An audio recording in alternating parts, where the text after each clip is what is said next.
Halo semuanya, perkenalkan nama saya Tasya Abdul dan sekolah saya sudah 3042 dari prodi S1 Informatika. Nah, pada kesempatan kali ini saya ingin menjelaskan mengenai laporan dan kode praktikum 3 PPNPL, yaitu dengan judul tutorial breakbox testing. Nah, di sini saya akan mulai dengan share secara singkat laporan saya. Nah, di mana pada Pada praktikum kali ini kita belajar tentang black box testing. Mana di praktikum ini kita disuruh untuk mengerjakan dua teks, yaitu di mana teks pertama itu mengenai random testing uniform distribution dan teks kedua itu mengenai random testing operational distribution. Nah, untuk lebih jelasnya saya akan menjelaskan melalui kode.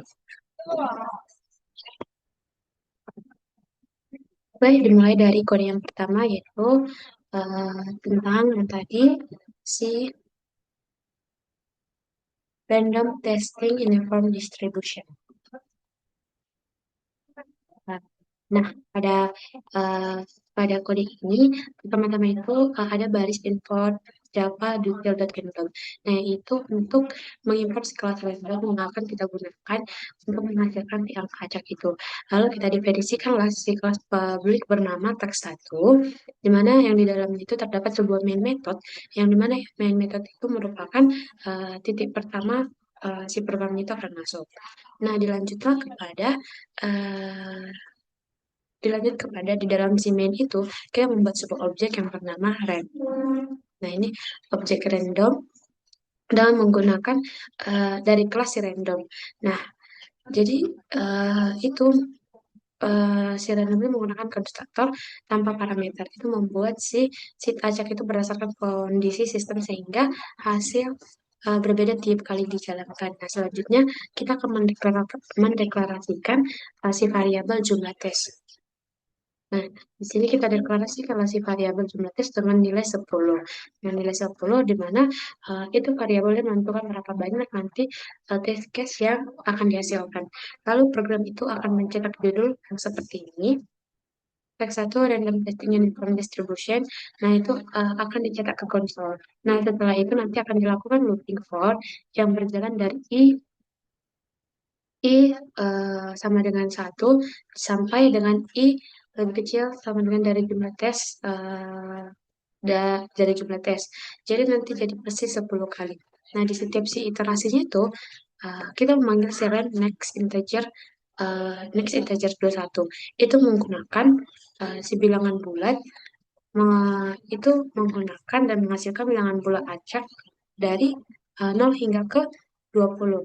Nah, dicatatlah bahwa di next integer ini nanti mengembalikan angka antara 0 inklusif sampai 21 eksklusif, sehingga rentangnya itu 0 sampai 20. Nah, si nilai acak tersebut disimpan ke dalam si variabel X. Nah, ke dalam si variabel X ini. Lalu, kemudian si program itu mencetak baris uh, seperti test case 1 lebih besar sama dengan X sama dengan 7 seperti itu. Lalu di mana si ini itu adalah nomor kasus jika nomor kasus uji dan X adalah angka yang harus dihasilkan. Jadi setelah ada looping setelah selesai program menampilkan catatan bahwa setiap angka itu antara 0 dan 20 punya peluang yang sama.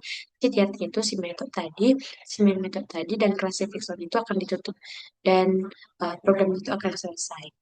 Nah, di sini kita akan jalankan ceritanya.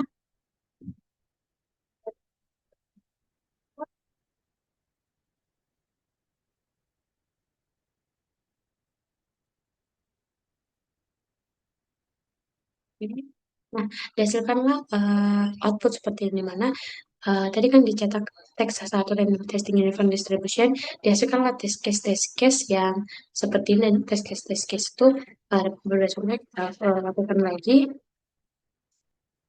Nah, setiap test case itu akan berubah-berubah. Nah, dilanjut kepada kita lanjut ke teks yang kedua.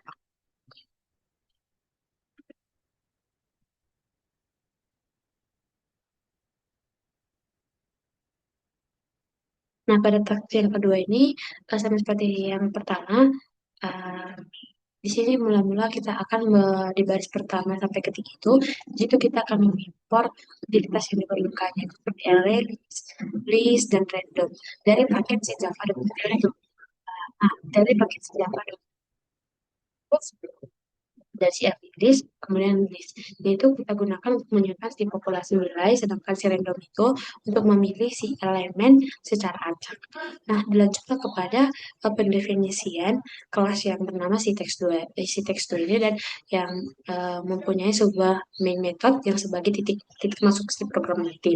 Nah, lalu kita di sini mulai dengan mendeklarasikan sebuah frequency table, yaitu array dua dimensi yang contohnya itu setiap nilai X ke frekuensinya. Contohnya itu dalam kurung 1,10, dalam kurung 2,5 sampai seterusnya. Itu berarti nanti nilai yang 110 itu berarti nilai 1 seharusnya muncul 10 kali di dalam si distribusi. Berarti kalau selanjutnya itu nilai nomor 2 muncul selama 5 kali di nilai si distribusi. Nah, selanjutnya kita lanjutkanlah untuk membuat si list integer. Kita membuat si list integer yang pada line ke-16 itu tujuannya adalah untuk membangun sebuah populasi yang berisikan setiap nilai diulang sesuai frekuensinya. Nah, sehingga si distribusi nilainya itu nanti akan si populasi mencerminkan frekuensi yang didefinisikan. Nah, terus kita akan menelusuri setiap baris. Karena ada frekuensi table dengan for integer, keywords dengan for integer.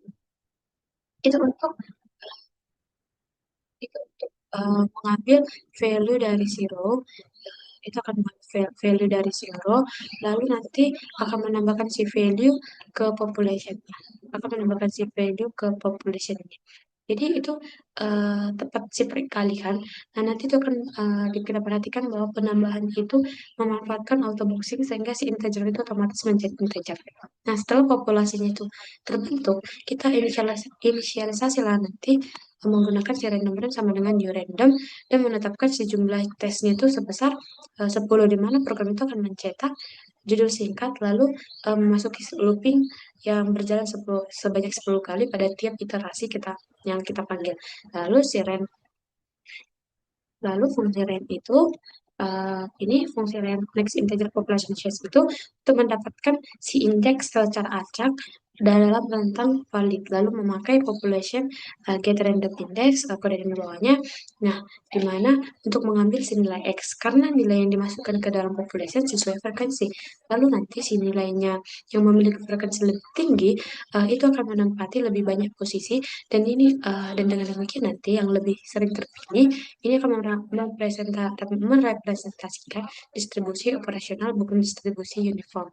Jadi tiap kali hasilnya dicetak seperti tes Q1 seperti ini menggunakan ini, tiap kali hasilnya seperti tes Q1 yang besar sama dengan X sama dengan 0 gitu kan. Itu akan setelah semua iterasi program itu akan membentuk catatan bahwa nilai dengan frekuensi yang lebih tinggi punya peluang lebih besar untuk muncul. Jadi, eh, kode efektif itu untuk melakukan random testing yang mengikuti si distribusi aktual atau operasional data, di mana eh, itu bukan peluang yang sama untuk setiap angka. Nah, di sini kita akan menjalankan terminalnya. Gampang dulu.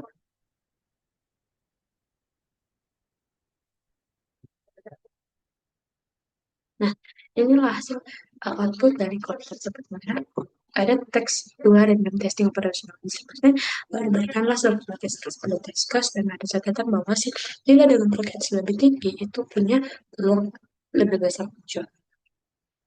Nah, demikian penjelasan saya mengenai praktikum yang ketiga PPMPR. Jika ada kekurangan dan kesalahan apa, saya maaf dan saya akan dapat memperbaikinya di praktikum selanjutnya. Terima kasih.